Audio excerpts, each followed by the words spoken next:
দর্শক, আপনারা কি কখনো ভেবেছেন যে একটা দেশের সর্বোচ্চ নেতার জানাজা বা শেষ বিদায়ের অনুষ্ঠানে যদি সারা দেশের সামরিক বাহিনীকে সর্বোচ্চ সতর্কতায় রাখতে হয়, তাহলে বুঝতে হবে সেই দেশের চারপাশের শত্রু কতটা ভয়ঙ্কর এবং বিশ্বাসঘাতক হতে পারে। আপনারা কি জানেন যে যে আমেরিকা এতদিন ধরে ইরানের সাথে কাতারে বসে শান্তির পায়রা ওড়ানোর নাটক করছে, সেই আমেরিকা এবং তাদের মিত্র ইসরায়েল এখন আড়ালে বসে কী ধরনের মাস্টার প্ল্যান তৈরি করে রেখেছে? আজ আমি আপনাদের সামনে এমন একটা খবর উন্মোচন করব যা শুনলে আপনারা বুঝতে পারবেন যে কেন ইরান তাদের শহীদ সুপ্রিম লিডারের জানাজার আগে পুরো আকাশ, জল এবং স্থলভাগকে একটা দুর্ভেদ্য দুর্গে পরিণত করেছে।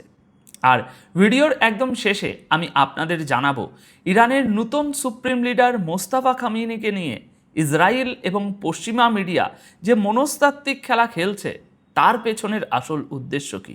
সুতরাং এই পুরো স্টোরিটি জানার জন্য আপনাদের সকলকে আজকের এই পুরো আলোচনাটা খুব মনোযোগ দিয়ে শুনতে হবে দর্শক। দেখুন, আপনারা যারা বিশ্ব রাজনীতি নিয়মিত ফলো করেন তারা জানেন যে আগামীকাল 4 জুলাই থেকে 9 জুলাই পর্যন্ত ইরানে তাদের শহীদ সুপ্রিম লিডার আয়াতুল্লাহ আলী খামেনির বিশাল জানাজা এবং দাফন অনুষ্ঠান হতে যাচ্ছে।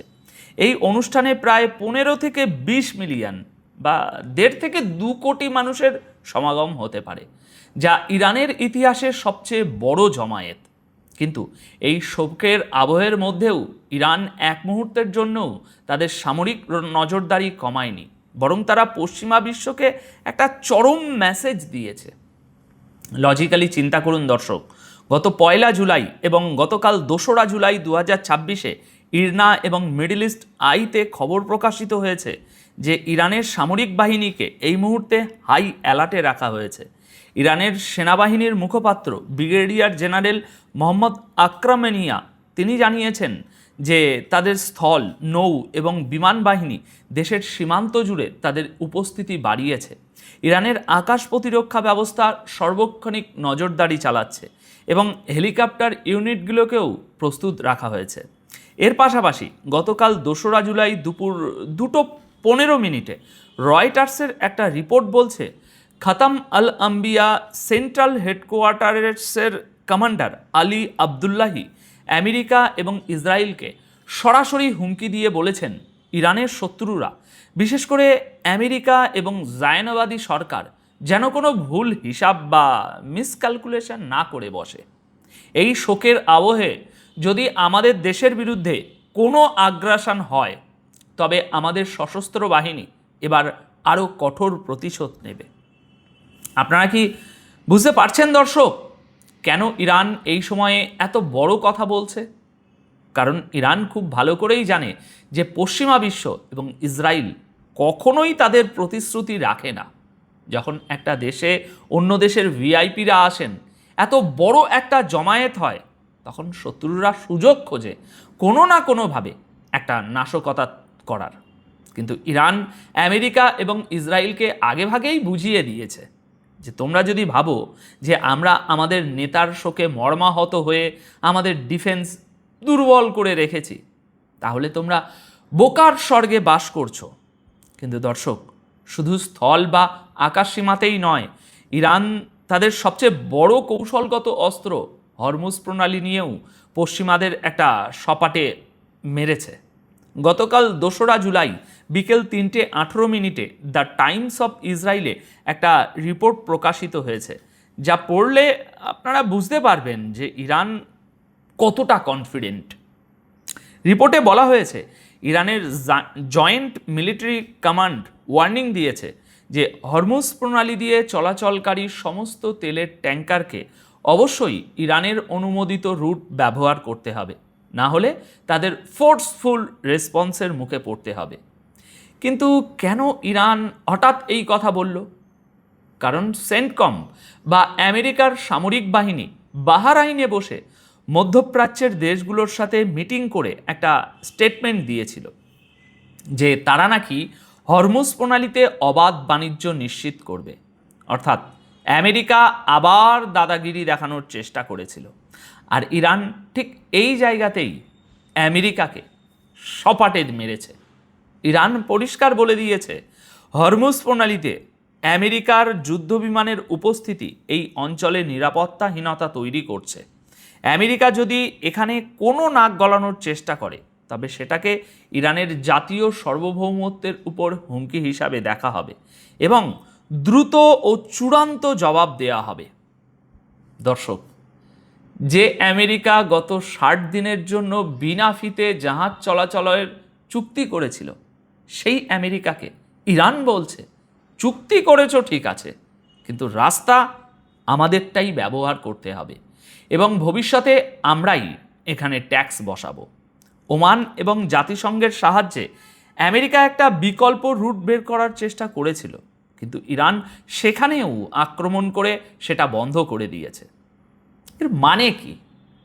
এর মানে হলো মাল্টিপোলার বিশ্বে এখন আর আমেরিকার ছড়ি ঘোরানোর দিন নেই।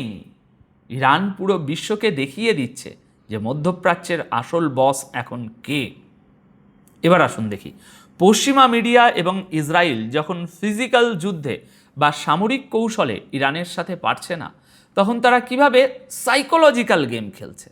গতকাল 2রা জুলাই 2026 দুপুর 12টা 5 মিনিটে দ্য উইকে একটা চাঞ্চল্যকর আর্টিকেল ছাপা হয়েছে। আর্টিকেলের শিরোনাম হলো, will Iran's supreme leader Mostafa Khamenei emerge, speculation mounts ahead of his father's grand funeral. দর্শক, এই আর্টিকেলের পরতে পরতে ইসরায়েলের ইন্টেলিজেন্স বা বলুন গোয়েন্দা সংস্থা, এই গোয়েন্দা সংস্থার একটা সাইকোলজিক্যাল উস্কানি লুকিয়ে আছে।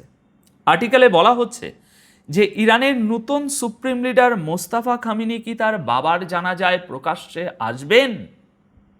কারণ ইসরায়েলের হামলায় তিনি নাকি আহত হয়েছিলেন এবং তারপর থেকে তাকে জনসমক্ষে দেখা যায়নি। এমনকি তার শ্বশুর এবং প্রাক্তন স্পিকার গোলাম আলী হাদাদ নাকি টিভিতে বলেছেন যে তিনি মোস্তাফার খোঁজ জানেন না। শুধুমাত্র ইরানের প্রেসিডেন্ট মাসুদ পেজিশিয়ান দাবি করেছেন যে তিনি মোস্তাফার সাথে 2.5 ঘন্টা মিটিং করেছেন। দর্শক, ভিডিওর শুরুতে আমি কি বলেছিলাম? ভিডিওর শুরুতে আমি আপনাদের বলেছিলাম যে এই সাইকোলজিক্যাল গেমের পেছনের আসল উদ্দেশ্যটা আমি আপনাদের জানাবো, যতটুকু আমি বুঝেছি। এবার শুনুন সেই সত্যটা। ইসরায়েলের প্রতিরক্ষামন্ত্রী ইসরায়েল কাটজ কিছুদিন আগেই প্রকাশ্যে বলেছিলেন যে মোস্তাফা খামিনি নাকি মার্ক ফর ডেথ বা মৃত্যুর জন্য চিহ্নিত, অর্থাৎ ইসরায়েল তাকে হত্যা করার হুমকি দিয়ে রেখেছে। এর আগেও এই খবর আমি বিস্তারিত জানিয়েছি। আর এখন পশ্চিমা মিডিয়া, ইসরায়েল এবং আমেরিকা মোস্তাফা খামিনিকে আক্ষরিক অর্থেই উস্কানি বা প্রভোগ করছে। তারা মিডিয়াতে এমনভাবে খবর ছড়াচ্ছে যেন মোস্তাফা খামিনি লুকিয়ে আছেন বা ভয় পাচ্ছেন। তাদের উদ্দেশ্য হলো মোস্তাফা যেন এই ইগো বা অহংকারে আঘাত পেয়ে দুনিয়াকে দেখানোর জন্য তার বাবার জানাজায় একটা বিশাল এবং অরক্ষিত মঞ্চে এসে দাঁড়ান। আর ঠিক সেই সুযোগে ইসরায়েল তার উপর কোনো হামলা বা স্নাইপার অ্যাটাক করাতে পারে। কিন্তু ইরান কি এত বোকা? ইরানের পররাষ্ট্রমন্ত্রী আব্বাস আরাগাজি ইতিমধ্যেই আমেরিকাকে বলে দিয়েছেন যে তোমাদের ওই ইসরায়েলি প্রতিরক্ষা মন্ত্রীকে সামলাও, না হলে যদি আমাদের লিডারশিপের উপর আবার কোনো আঘাত আসে তবে তার জবাব হবে আগের চেয়ে অনেক ভয়াবহ। ইরান খুব ভালো করেই জানে যে মোস্তাফা খামিনি হলেন তাদের নতুন প্রতিরোধের প্রতীক। পশ্চিমা বিশ্ব চাইছে মোস্তাফাকে প্রকাশ্যে এনে তাকে টার্গেট করতে, কিন্তু ইরান তাকে একটা কৌশলগত অস্পষ্টতার মধ্যে রেখে পশ্চিমাদের স্নায়ুর পরীক্ষা নিচ্ছে। দর্শক, এটাই হলো আসল জিওপলিটিক্যাল মাস্টার স্ট্রোক। পশ্চিমাদের পাতা ফাঁদে নন ওয়েস্টার্ন দেশগুলো এখন আর পা দেয় না। ইসরায়েল যখন মিডিয়াতে ফাঁকা আওয়াজ দিচ্ছে, ইরান তখন তাদের আকাশ, জল এবং স্থলভাগকে এমনভাবে সুরক্ষিত করেছে যে একটা মাছি গলবারও উপায় নেই।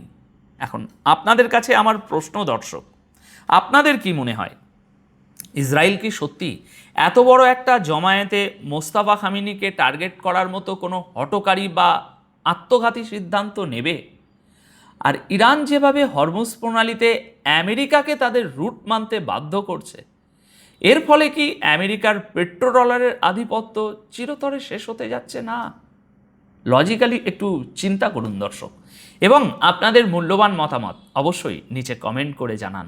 আপাতত এই প্রতিবেদন তাহলে এখানেই শেষ করব। দেখা হবে আগামী ভিডিওতে নতুন কোনো গুরুত্বপূর্ণ বিশ্লেষণের সাথে। তত সময় সবাই ভালো থাকবেন, সুস্থ থাকবেন। ধন্যবাদ আপনাদের সকলকে।